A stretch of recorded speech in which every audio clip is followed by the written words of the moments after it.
Swissair plane crashes into the Atlantic and kills all 229 occupants.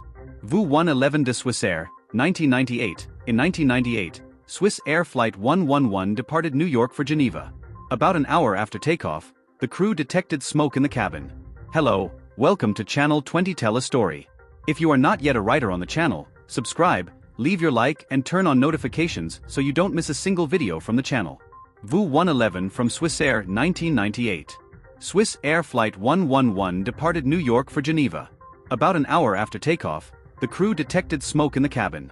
The plane was diverted to Halifax International Airport, but the fire spread quickly, resulting in the pilots losing control. At 22:31, the plane crashed into the Atlantic Ocean near Peggy's Cove, Nova Scotia. A massive search and rescue operation was launched, involving local fishermen, Canadian Coast Guard volunteers and several ships. Unfortunately, all 215 passengers and 14 crew on board lost their lives instantly.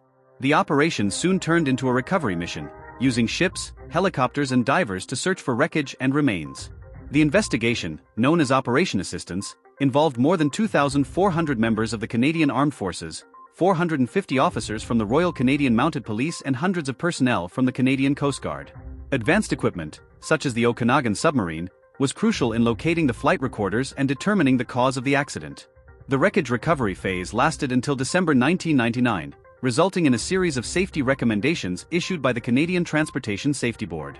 One of the most horrific in Canadian history resulted in significant changes to aviation safety standards globally.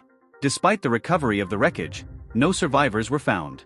The flight recorders were recovered, revealing that the electrical failure occurred 6 minutes before impact, damaging the recording of the accident. The investigation concluded that the fire was caused by faulty wiring, which ignited the flammable insulation material above the cabin. Recommendations were made for more stringent standards for flammable materials and electrical wiring. The crew was cleared of wrongdoing.